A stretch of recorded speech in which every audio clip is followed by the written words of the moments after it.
Şu an karnınızda tam bağımsız çalışan, kendi kararlarını verebilen gizli bir sinir ağı var. Bu sistem sizi sürekli izliyor ve beyninize hesap vermiyor. Bilim insanları bu yapıya enterik sinir sistemi adını veriyor ve ona ikinci beyin lakabını uygun görüyor. Peki bu isim neden verilmiş?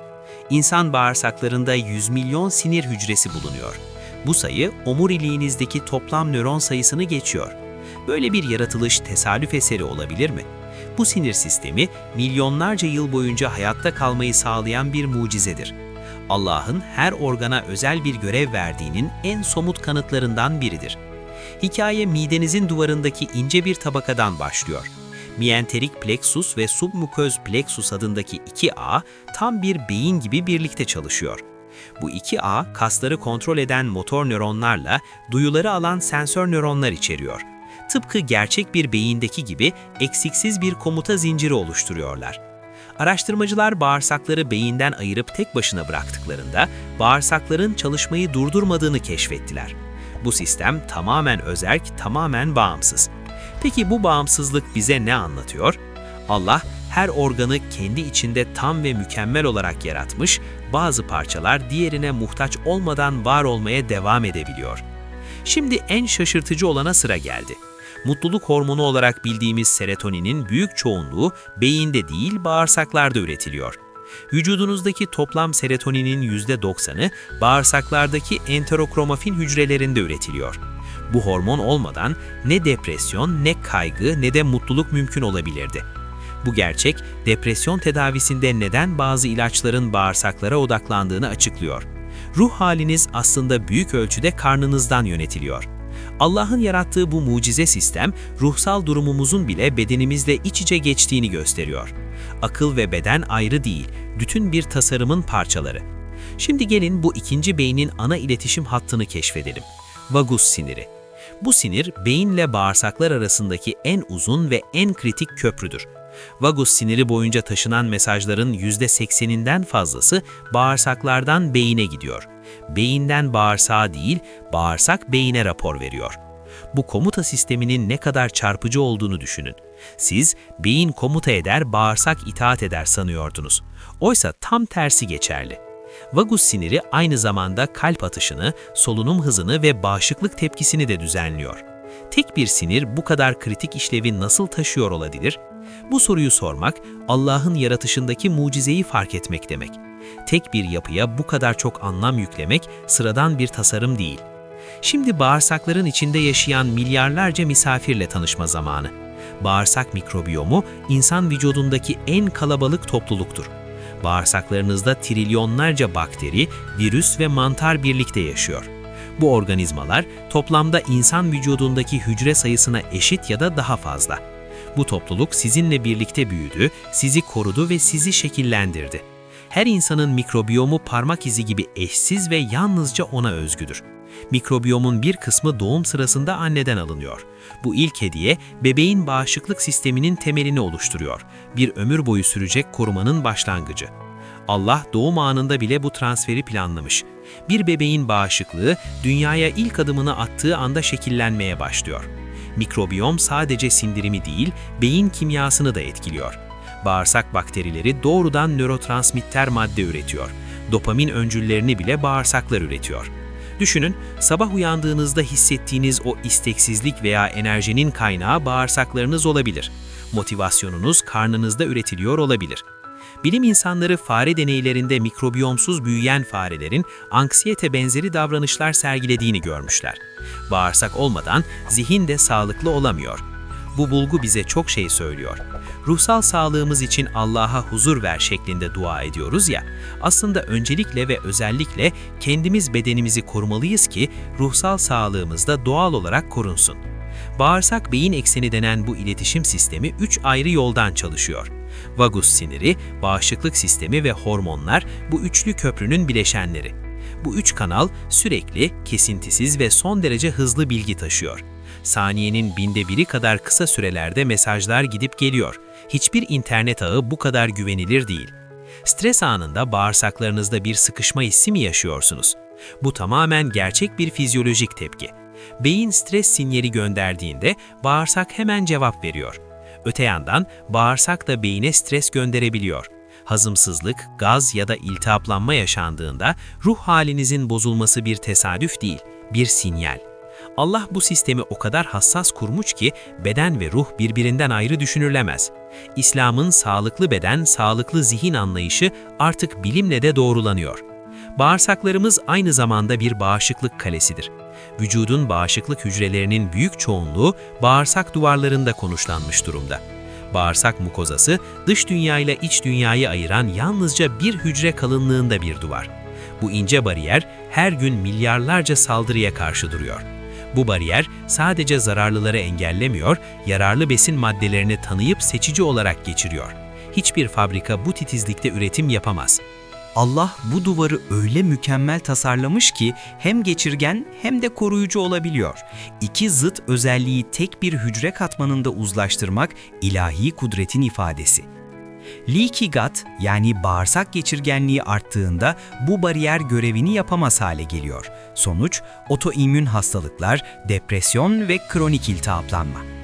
Bu bağlantı bize modern yaşam tarzının ne kadar tehlikeli olduğunu gösteriyor. İşlenmiş gıdalar, antibiyotik kötüye kullanımı ve stres bu bariyeri yıpratıyor. Allah bize temiz ve helal gıda emrini vermişken modern insan tam tersini tercih ediyor. Bağırsak hastalıklarının bu kadar artmış olması bir tesadüf değil, ilahi uyarıya uymamanın sonucu olabilir. Şimdi bağırsağın motor sistemine geçelim.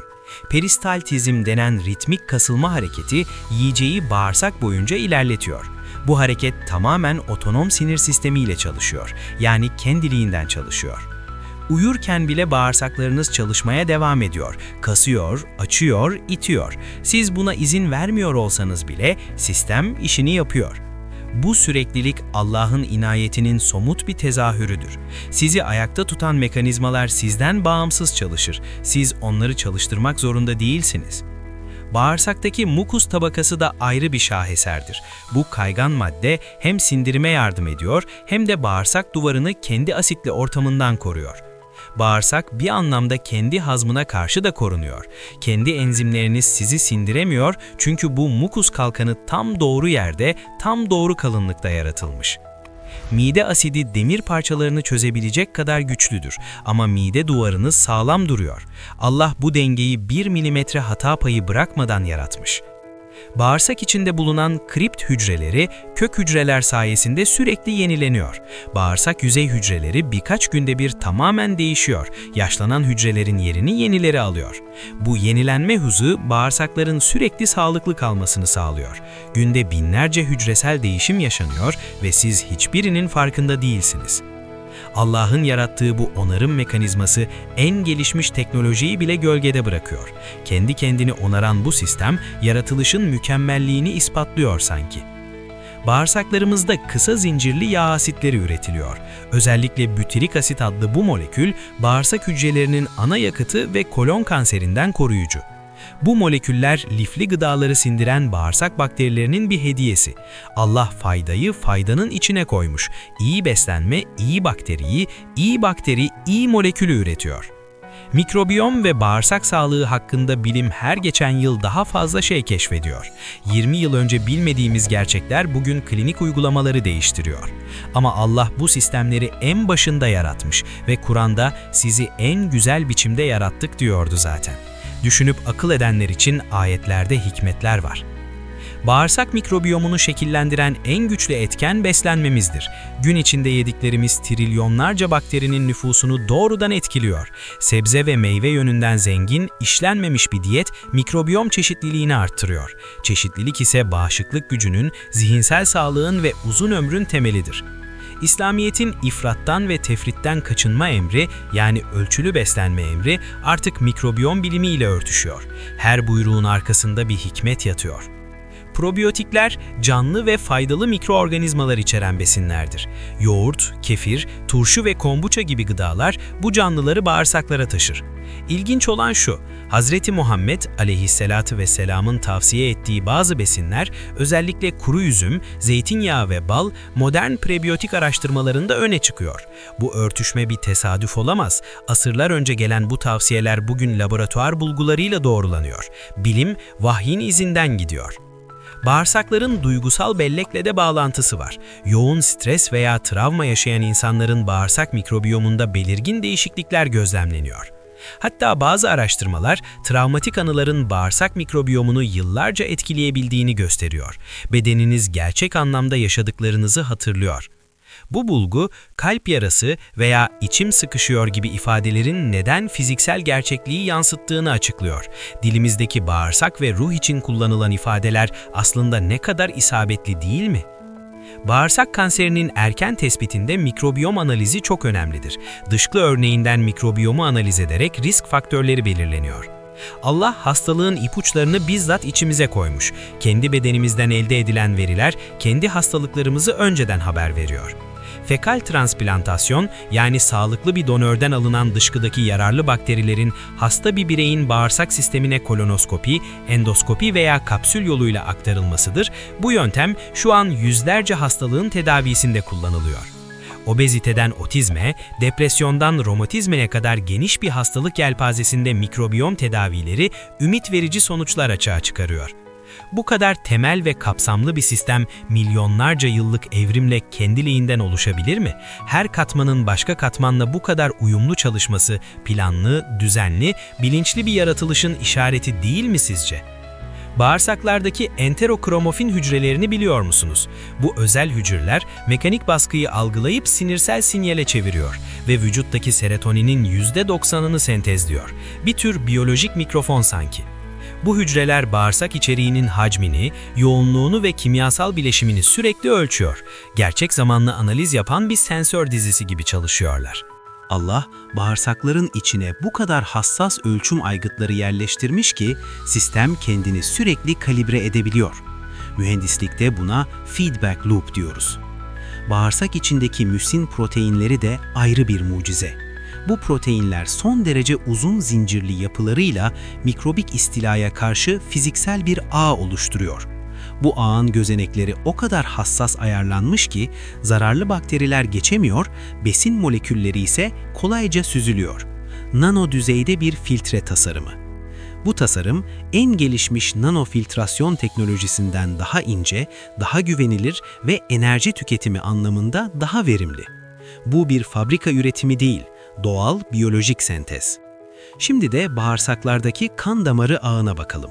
Splanknik dolaşım adı verilen bu sistem, sindirim organlarına özel beslenme ve filtrasyon döngüsünü içeriyor. Yemek yendikten sonra bağırsaklara akan kan miktarı aniden artıyor.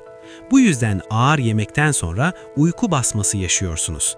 Kan beyne değil, bağırsağa gidiyor. Bu fizyolojik gerçek, yoğun zihinsel çalışma öncesinde neden hafif yemek yenmesi gerektiğini sanırım anlatıyor bize. Oruç tutmanın bağırsak sağlığına etkisi de bilim dünyasının hep gündeminde. Aralıklı açlık bağırsak mikrobiyomunu yeniliyor ve anti-inflamatuar etki gösteriyor. İslam dünyasının yüzyıllardır uyguladığı Ramazan orucu, günümüz araştırmacılarının tam olarak tavsiye ettiği aralıklı açlık protokolüne birebir uyuyor. Allah'ın emrinin bu kadar çok boyutu var. Ruhsal arınma, toplumsal dayanışma ve şimdi biliyoruz ki biyolojik yenilenme. Her ibadet aslında bir bütünün parçaları gibidir. Bağırsak nöronlarıyla beyin nöronları karşılaştırıldığında çarpıcı bir benzerlik ortaya çıkıyor. Her ikisi de aynı nörotransmitterleri kullanıyor.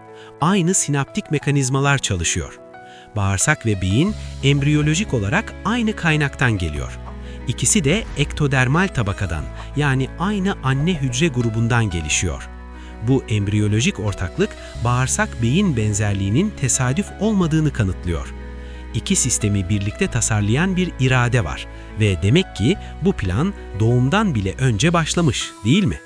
Bağırsakların bir diğer şaşırtıcı özelliği, insan DNA'sından ötesinde bağırsaklardaki bakteri genlerinin toplamı insan genomuna kıyasla çok daha büyüktür.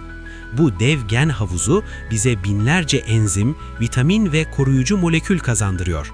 Bakteri olmadan insan vücudu eksik, yarım, savunmasız kalır. Allah insanı yaratırken onu binlerce başka canlıyla ortaklık içinde yarattı. İnsan bedeni tek başına bir organizma değil, bir yaşam topluluğunun evidir. Bağırsaklarımız vitamin üretimi de yapıyor. Özellikle K vitamini ve bazı B grubu vitaminleri bağırsak bakterileri tarafından sentezleniyor, dışarıdan almamıza gerek kalmıyor. Bu iç üretim sistemi insan bedeninin kendi kendine yeterliliğinin bir parçası. Sağlıklı bir bağırsak pek çok besin ihtiyacını kendi başına karşılayabiliyor. Bağırsak akciğer ekseni de giderek daha fazla araştırılıyor. Bağırsak sağlığı, astım, kronik obstrüktif akciğer hastalığı ve hatta COVID komplikasyonlarıyla ilişkili. Bağırsak deri ekseni de var. Akne, egzama ve sedef hastalığı gibi deri sorunları çoğu zaman bağırsak dengesizliğinin yüzeye yansımasıdır. Bağırsak kalp ekseni de araştırma gündeminde. Belirli bağırsak bakteri türleri TMAO adlı molekülü üretip kalp damar hastalığı riskini artırabiliyor. Bu bağlantılar bize gösteriyor ki bağırsak sağlığı izole bir mesele değil, tüm vücudun sağlığının merkezi, bir kök, bir temel, adeta bir kontrol odası. Bilim bunu yeni keşfediyor ama tıp geleneğimiz bunu çok önce sezmiş.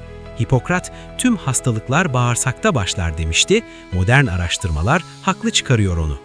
Bağırsaklarımızı korumanın yolları nelerdir? Çeşitli ve lifli beslenme, probiyotik gıdalar, düzenli uyku, stres yönetimi ve mümkünse doğal ortamda zaman geçirmek.